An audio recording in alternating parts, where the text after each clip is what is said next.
Toma sat in the co-pilot seat of the ship Lumen Ray, staring at the stars. The ship moved slowly through the edge of Sector 12, a quiet place near a dead star. It was dark, cold, and mostly empty, just drifting rocks and old radio. Signals from long ago. Toma and his crew were not explorers or soldiers. They were salvagers. Their job was to search for broken ships or lost cargo floating in space and bring it back to sell. "Anything out there?" asked Bren, the captain, leaning over Toma's shoulder. "Just rocks," Toma said. "Lots of them." But then, something flashed on the screen. A small red dot appeared between two large asteroids. It wasn't moving much, but it wasn't natural either. Toma zoomed in. "It's a pod," he said. "Escape type. Damaged." The ship quickly changed direction. As they got closer, the pod came into view. It was covered in scratches and burns. A piece of the side was broken, and wires floated like hair in zero gravity. Toma opened the outer hatch carefully. He and Bren floated toward the pod with tools and lights. As they entered, a soft blue glow came from inside. It wasn't from lights, it was from her. Inside the pod was a girl. She had rich teal blue skin, soft features, and long dark hair. Her arms had faint glowing lines running along them, like small rivers of light. She was lying still, her eyes closed, breathing very softly. Bren stared in shock. "That's not human. She's alive," Toma said. "Are you sure? She doesn't even have a suit on." Toma used a scanner. Her pulse was weak, but there, her body was cold, but not frozen. Whatever species she was, she had survived in that pod somehow. "We have to bring her in," Toma said. Bren hesitated. "You sure that's a good idea? What if she's dangerous?" Toma looked at the girl again. Her face looked peaceful, almost like she was dreaming. "We can't just leave her here to die." Back on the ship, the crew gathered around the medical table. The girl was placed gently under a soft light. Mira, the ship's communication expert, leaned close and studied her face. "She's beautiful," Mira whispered, "and different. I don't recognize her species." "No one will," said Duran, the ship's security chief. "Which means she could be a threat." "She's just a girl," Toma said. "Look at her. Does she look like a threat?" "She's unknown," Duran replied. "Unknown things can be dangerous." Bren rubbed his head and sighed. "This is above us. We'll contact the Central Science Council. Let them deal with her." Toma frowned. "The council? You know what they do to unknown life forms. They'll treat her like a lab sample, not a person." "We don't have a choice," Bren said. "They have the equipment, the doctors, the translators. They'll figure out where she came from." "But she needs care, not cold machines," Toma argued. Bren turned away. "It's already done. They'll meet us at the colony base in 2 days. Toma looked at the girl one more time. Her fingers moved a little. Her lips trembled. It was like she was trying to speak, but no sound came out.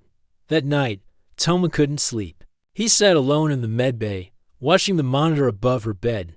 Her pulse was slow but steady. Her body temperature was rising back to normal. Suddenly, the girl's eyes opened. They were deep violet, shining gently. She looked at him, not afraid, just confused. Toma smiled softly. "Hey," he whispered. The girl blinked. Her lips moved slightly, and a tiny hum escaped her throat. It sounded like a note from a song. Then her eyes closed again. Toma leaned back in surprise. "You're awake," he whispered to himself. He rushed to tell Mira. "She made a sound," he said. It wasn't words, more like music. Just one soft note. Mira's eyes lit up. "I thought I heard something earlier." A low tone, like it was coming through the walls. "You think she's trying to talk? Maybe. Some species use vibration, others light, some even scent. Why not sound? Real sound like singing." Toma felt a spark of hope. "Then we need to try and understand her before they take her away." But the next morning, a message came from the council. It was short and cold. "Subject will be transferred to Central Lab. High-level study required. Dissection possible. If standard scans fail, proceed immediately." Toma felt sick reading the words, dissection. That wasn't studying, that was cutting. That was fear, not science. "She's alive." She's trying to talk, he said aloud, but no one in the room responded. He looked at the girl again. She was still resting, her hands slightly curled, the glowing lines on her arms now pulsing gently with rhythm. She's more than just a subject, he whispered. She's someone. He made a decision. If no one else would protect her, he would. The ship Lumen Ray reached the moon colony Asterion after 2 days of silent travel. Toma sat near the alien girl's bed the entire time, watching over her. She didn't open her eyes again, but the glowing lines on her arms kept pulsing softly, like they were singing a song only she could hear. Mira came and sat beside him. She's stable now, she said, but I don't like what the council is planning. They don't care, Toma replied quietly. To them, she's just a test sample. Soon, the colony's landing station appeared through the ship's front window. Asterion was a cold and gray place, with tall silver towers and machines moving across the surface like ants. The station's gate opened, and Lumen Ray entered the hangar. Waiting inside was a group of people in white suits. They wore clean gloves and glass masks. One of them stepped forward. He was tall, had thin hair, and sharp eyes. His name was Dr. Naren, a lead scientist on the Central Science Council. Bring the specimen, he said firmly. She's not a specimen, Toma replied, standing straight. She's alive. She tried to speak to me. Dr. Naren looked at him without emotion. That may be, but she's unknown. We must examine her fully. If we don't understand her biology, she could be dangerous. She's just a girl. Toma insisted. She's not hurting anyone. We won't hurt her if it's not required. The doctor said coldly. That depends on the results. 2 medical officers gently lifted the alien girl onto a hoverbed. She didn't resist. Her hands moved slightly, and a low musical hum filled the room for a few seconds. The officers froze, unsure what they had heard. What was that? One of them asked. Muscle reflex, Naren said quickly. Keep moving. Toma and Mira followed closely as the council team took her through silver halls and clean glass doors. They passed rooms full of machines, flashing lights, and robotic arms. Finally, they reached a cold room labeled Biological Analysis Chamber. Nan and Naren turned to Toma. You may wait outside. I want to stay with her, Toma said. You're not qualified. She trusts me. Dr. Naren narrowed his eyes. And that's exactly why we need you out. Emotion clouds judgment. Mira stepped forward. Then let me stay. I'm a communication officer. I've studied alien languages. I can help. Naren paused. Fine. One of you may observe. But no interference. Toma nodded. Stay with her, he said to Mira. I'll find another way to help. Inside the room, the alien girl lay on a white bed surrounded by machines. Mira stood behind a glass panel, watching as the council's doctors used soft scanners and light tools to study her. They checked her skin, pulse, breath, and even took samples of her glowing hair. She's not reacting to any pain, one doctor said. That doesn't mean she can't feel, Mira replied through the speaker. They placed a strange silver ring around the girl's head. Suddenly, the glowing lines on her arms flickered. A low, trembling note filled the room. Everyone froze. It's like she's singing again, Mira said.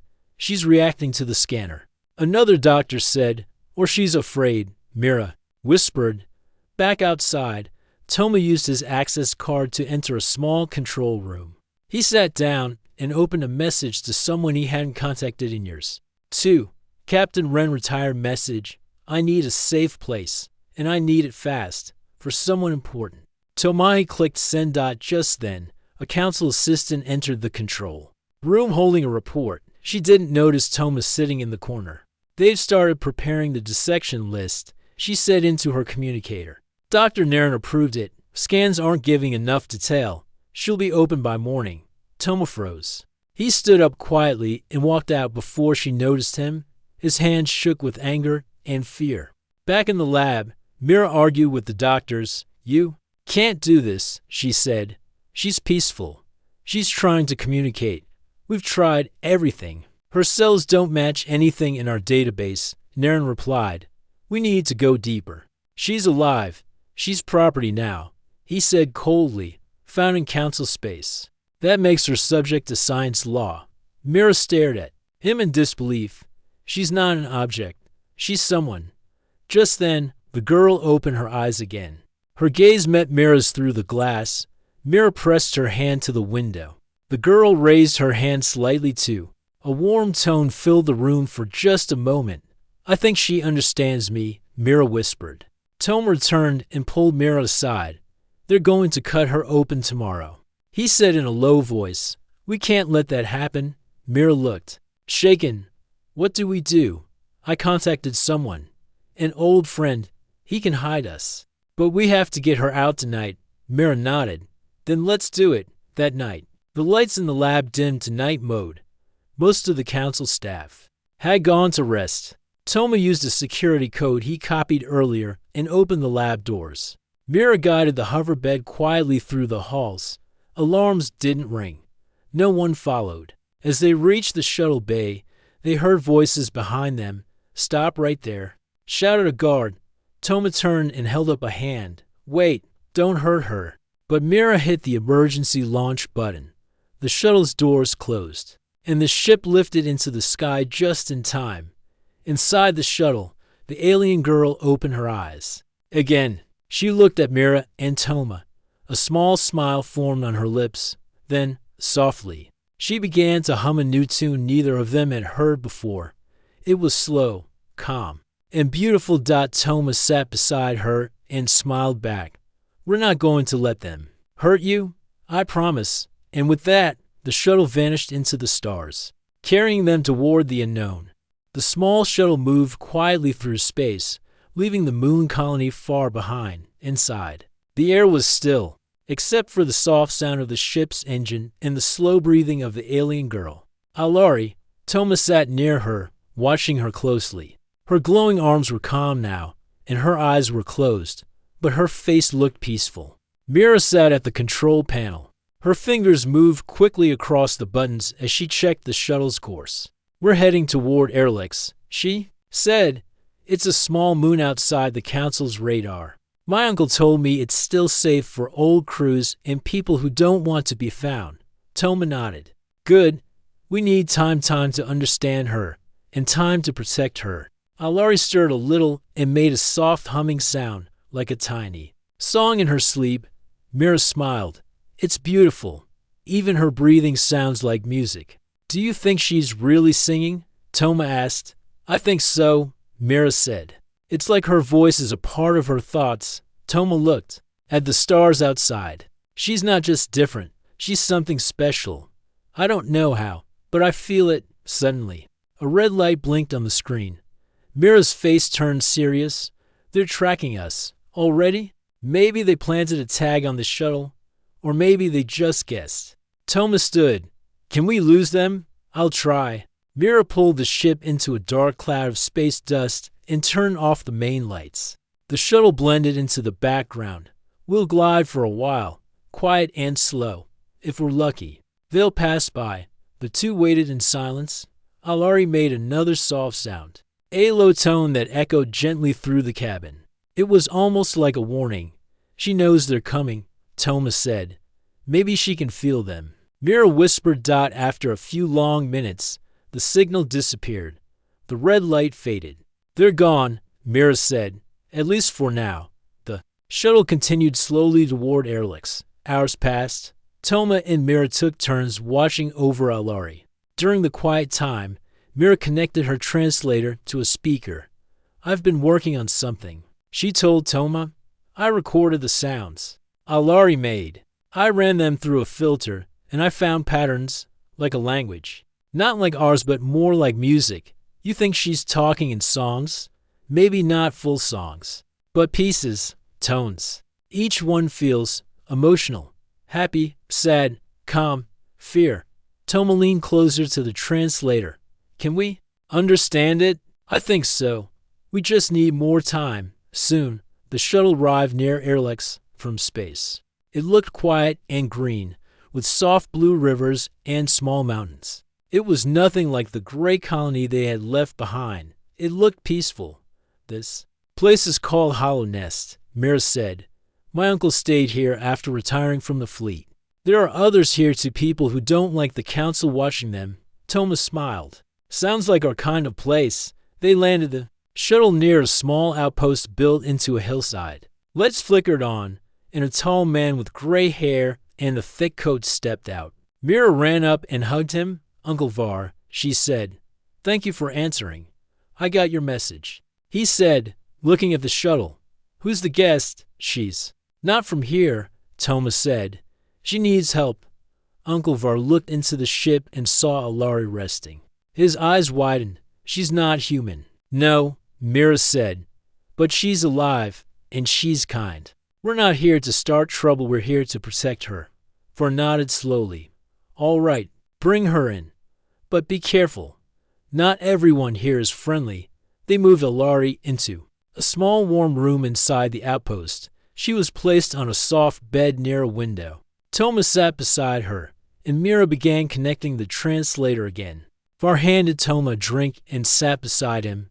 You know the council will come looking. We know, Toma said. We just need time. Alari slowly opened her eyes. She looked round the room, confused at first. Then she saw Toma and Mira. She made a soft tone like a greeting. It's okay, Toma said gently. You're safe here. Mira played a reply tone through the translator. The sound was soft and matched the pattern of Alari's hum. Alari blinked, then made a new tone. It was faster, brighter. Mira's screen flashed. I think she understands. For the next hour, they used tones and colors on the screen to talk to Alari. She learned quickly. Her tones became stronger and more complex. She smiled softly when Toma answered her back correctly. She's learning from us, Mira said. And we're learning from her. Suddenly, the door opened. A woman in a brown suit entered. Her name was Fenna, and she was one of the outpost leaders. I heard there's an alien here, she said, crossing her arms. She's not a threat, Toma said quickly. She doesn't look dangerous, Fenna admitted, looking at Alari. But people are scared. The council watches everything. If they find her here, they'll send ships. We know, Mira said. But if they take her again, they'll cut her open. They don't see her as a person. Fenna stared at Alari for a long moment. Then she said, she stays. But only if she brings no danger. She won't, Toma said. She just needs time. And maybe she can help us too. That night, Toma stood outside under the stars. He looked at the sky, thinking about what was ahead. The council wouldn't give up. They'd come eventually. But now, they had a chance, a real chance to understand someone new. Someone special. Inside, Alari sat beside Mira, touching the translator and playing soft tones. She looked peaceful and curious. For the first time in a long while, Toma felt hope. For the next few days, life in the outpost became quiet but full of new learning. Alari, the alien girl, stayed in a warm room with soft lights and clear windows. She sat on a low bench, watching the sky and listening to the world around her. Her eyes were calm, and the glowing lines on her arms moved slowly with light. Like they were breathing, Toma visited her every morning. He brought her food, water, and sometimes simple tools to play with. She didn't eat much, but she liked to touch things. She liked sound most of all, metal tapping, wind blowing, and Mira's quiet singing. Mira worked hard every day on the translator. She recorded every sound Alari made and added it to a special language board. It wasn't just about words. Alari spoke in tones short and long, high and low. Each one meant something. Hello, I'm safe, I'm listening, thank you. Toma was amazed by how quickly Alari learned. Sometimes she heard a sound once and repeated it back. Almost perfectly. She's smart, he said, and peaceful. The council was wrong. One night, Mira called Toma to the lab room. She shared something new, Mira said, pointing to a screen.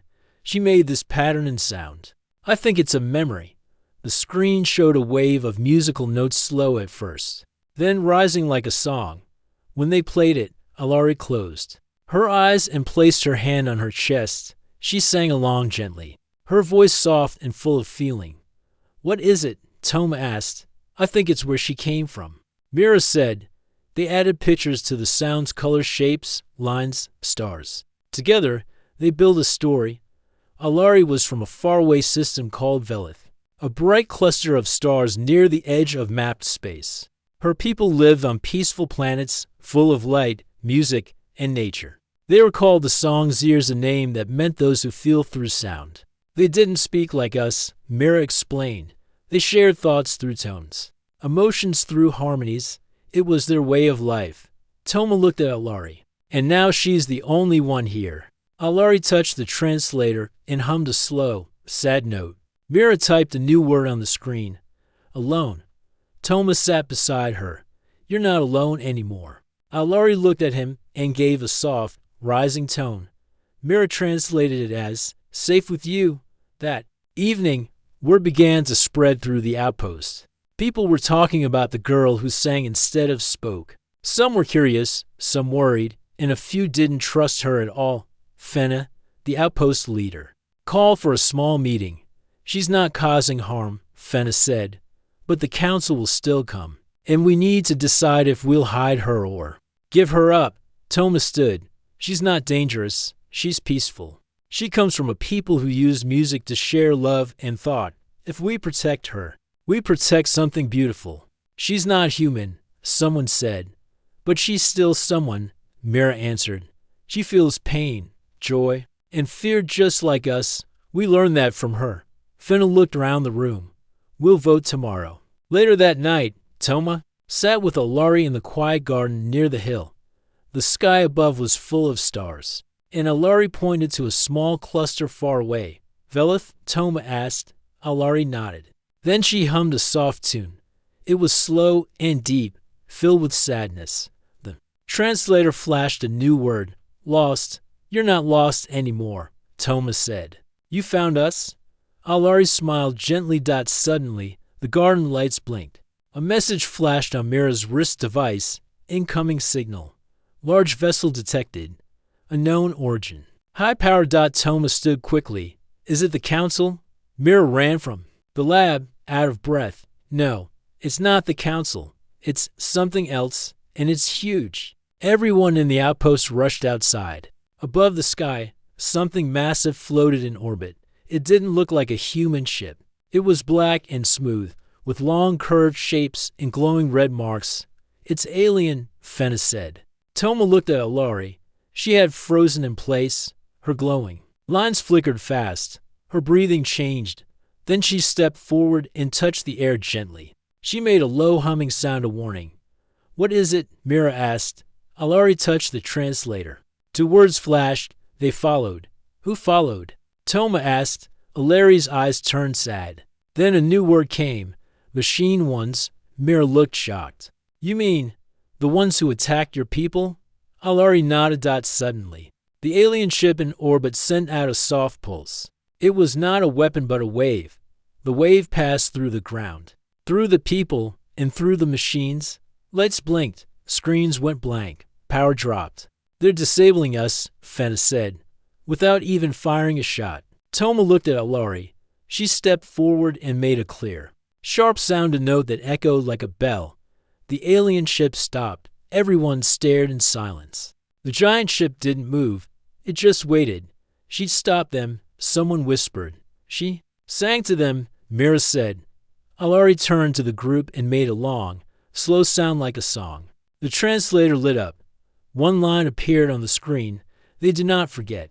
They know the voice of peace. Toma's heart beat fast. You're not just a survivor, he said to her. You're something more. Mira looked at Alari in awe. She's not just from a peaceful race. She's a part of something ancient, something even the machines remember. As the people stood in quiet wonder, Alari walked slowly toward the hilltop. The machines in orbit waited silently. No weapons fired. No words were spoken. Just music, gentle, deep, alive. The next morning, the people of the outpost gathered in the main hall. Everyone was still shaken from the night before. The giant alien ship, dark and silent, still floated in the sky above them. It hadn't moved. It hadn't attacked, but it hadn't left either. Toma stood near a window, staring at the ship. They're waiting. he said. For what? Asked Fenna. The leader. Mira replied. For her. They came because of Alari. But she calmed them. They stopped when she sang. Fenna folded her arms. And now we have to problems the machines in the sky. And the Science Council on the way. A message had arrived earlier that morning. A council ship was heading straight for Erlix. It would land in a few hours. They demanded the return of the alien girl. They knew she was here. We can't give her up, Thomas said. She's not a tool. She's not a threat. She's trying to bring peace. But if we don't hand her over, Fenna said, the council may shut us down, or worse, bring more ships. Mira looked at Alari, who stood quietly beside the translator screen. The glowing lines on her arms were calm now.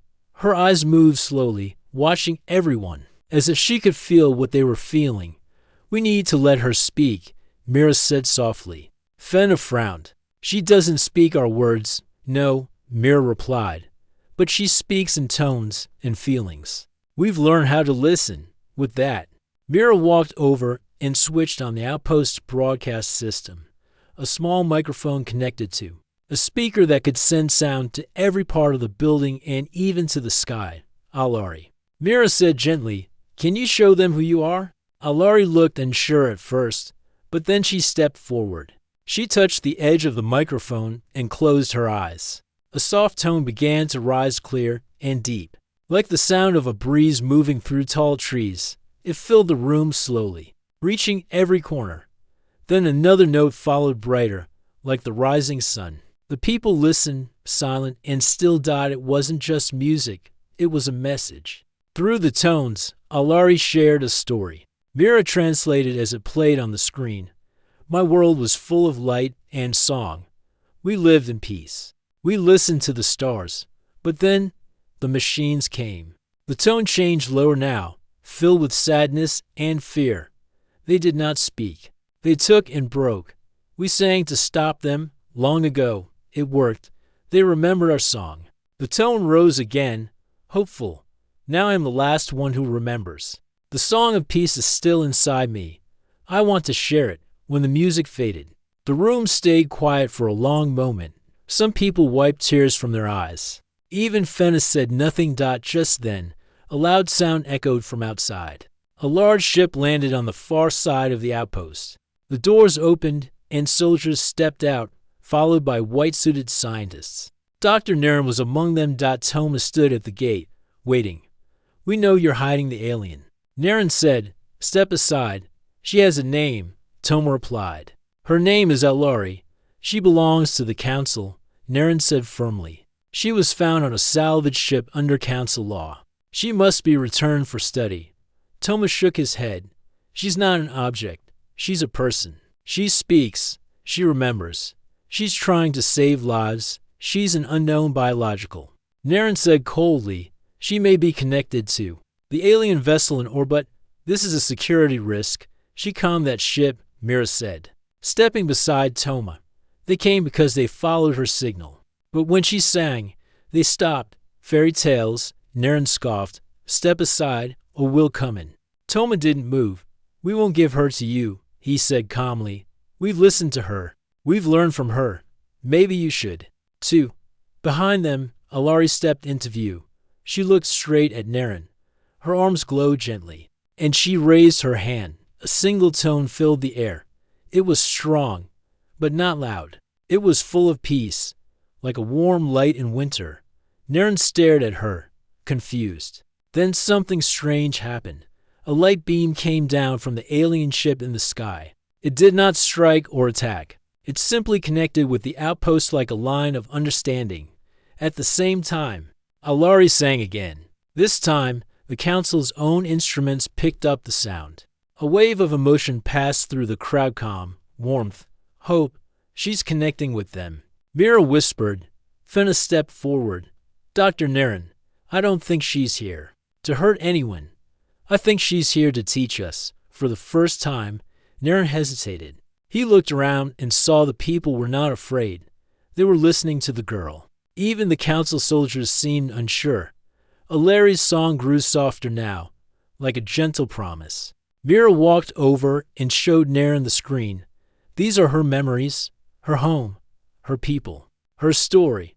We're lucky to have her. Dr. Naren sighed. This isn't the way science works.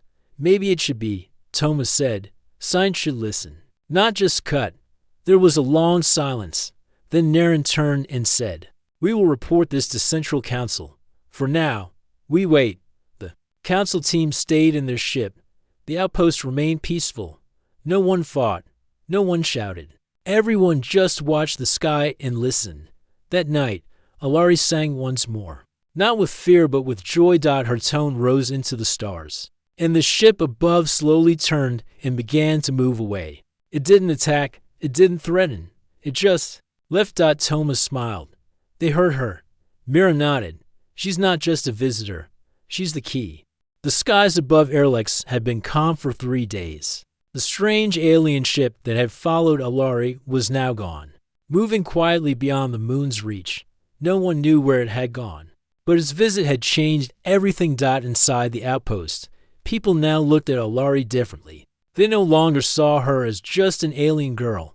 They saw her as a bridge. Someone who could connect species through peace, not power. Toma and Mira stayed by her side. Alari continued to learn more human words with the help of the translator. She still sang more than she spoke, but now, even the children of Hollow Nest would sit quietly and listen to her tones. She taught them simple notes, and they tried to copy her songs. Fenna, the leader of the outpost, slowly began to trust her, too. But peace never lasts forever. On the 4th morning, Mira was checking the satellite scanner when she saw something strange. Toma, she called. Come look at this. Toma leaned over the screen.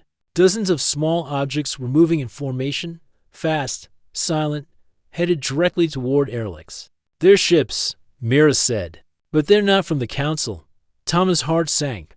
Are they? Mira nodded. Yes, the machines. More are coming. By the time they sounded the alarm, the sky had already begun to change. Bright lights blinked in the clouds. Mechanical vessels, dark, long, and smooth, moved into the upper atmosphere. They didn't send messages. They didn't ask questions. They just arrived. Fenna called an emergency meeting. We don't know what they want, she said. But they surrounded the moon. We must prepare to protect ourselves. They followed Alari again. One man said, no. Mira replied, I think they were already searching. Alari just got here first. Toma turned to Alari. Her eyes were wide. She stepped forward and made a series of soft, shaking tones. The translator beeped and displayed. They are the ones. They do not remember me. Toma frowned. But they remembered your song before. Alari shook her head and sang again. The message came through slowly. These are not the same. These ones are newer, faster, changed. They don't recognize her voice anymore, Mira said. She can't calm them like last time. Outside, the machines began to scan the surface. Small drones floated down like black snowflakes, landing near the outpost. No one attacked. But the message was clear. They were being watched. Dr. Naren, who had stayed on the colony with his science team, stepped forward. We must act, he said. We have weapons on our ship. If these machines are a danger, we must defend ourselves. We can't fight them, Fenna said. Not with what we have. Toma stepped in. Maybe we don't need to fight. Maybe. There's another way. Everyone looked at him. Alari said these machines don't remember. But maybe they can still learn, he said. Maybe her song needs to be stronger. Mira nodded slowly. Yes, before, she sang alone. What if she didn't? What do you mean? Fenna asked. Mira turned to the group. What if we sing with her? The room went silent. She's been teaching us. Teaching the children, even teaching me. Maybe. If we share her tones together, the machines will hear not just her but all of us. A chorus, a voice too big to ignore. Dr. Naren frowned. This is not science. It's understanding.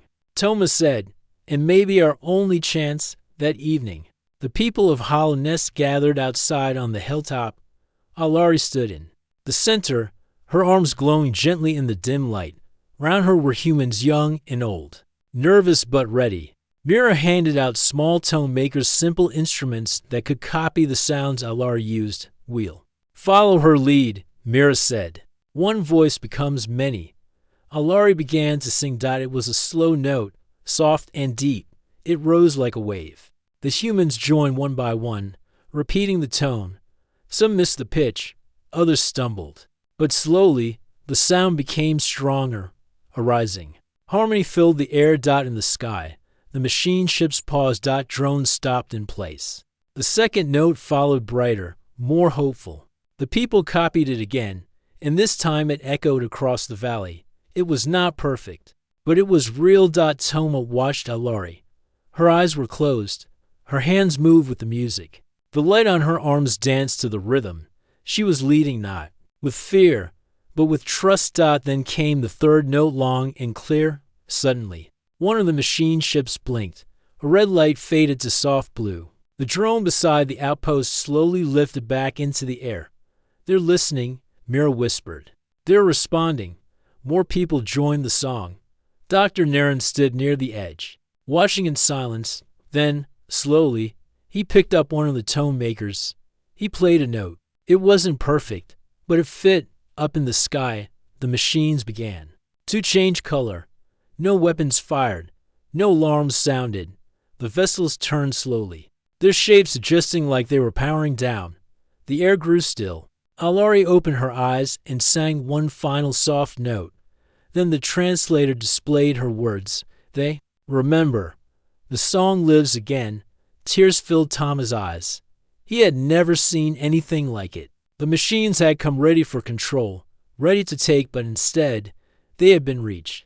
They were not stopped by lasers or force, but by a voice. By connection. By humanity's choice to listen and to sing. As the machines rose and slowly disappeared into the stars, peace returned to Erlex. Fenna stepped beside Toma. I didn't believe it was possible, she said. But she changed everything. No, Toma replied. We did. Together. End of Part 6. Part 7 will conclude the story as the Council makes its final decision, and a new future begins for both Alari and humankind. After the machines left, silence settled over Erlex. The people of Hollow Nest stood quietly on the hilltop, still holding their tone makers. The sky was clear, the stars shining bright. For the first time in many days, hope filled the air. Toma looked at Alari. She smiled softly, her glowing arms pulsing gently. She was tired but peaceful. The song inside her had changed something big, not just the machines, but the hearts of everyone around. Fenna stepped forward. The council ship is still here. They are waiting for a report. Mira nodded. We have a choice. We can tell them the truth. That Alari is not a threat, but a gift. That she brought peace where weapons could not. Toma agreed, and that she belongs with us now, not as a prisoner, but as a friend. That afternoon, the leaders of Hollow Nest gathered in the meeting hall. Dr. Naren sat quietly, looking at Alari with new respect. He no longer seemed cold or distant. Something had changed in him, too. The communicator beeped. It was a message from the Central Science Council. We require a decision on the subject, Alari. Return is mandatory. Compliance expected. Fenna looked around. What do we say? Toma stood. We say no. We won't send her back to be cut open or studied like an experiment. She's more than that. She is life. She is hope. Dr. Naren nodded. I support this. We have seen what she can do. She is a bridge between worlds. The message was sent back. Subject will remain on Erlex for further study with consent. Cooperation encouraged. The council's tone was softer now. The cold commands were replaced by careful words. The people cheered quietly. It was a small victory, but a powerful one. Days passed, and Alari grew stronger. She sang often, sharing her songs with the people. Children learned from her, and adults found peace in her music. Toma spent hours talking with her, learning the stories of the songs years her people. They were a race who believed in listening and feeling, who spoke through tones and emotions. Their songs held memories, history, and dreams. Your songs saved us all. Toma said one evening as they watched the twin moons rise. Alari smiled. And your listening made it live. Mira worked with scientists from the council, translating Alari's music into knowledge, slowly. The council began to understand the importance of her gift not just for science, but for all beings. One clear night, a new ship appeared in the sky. It was different from the council's vessels. It was bright and colorful, covered with symbols of peace and friendship.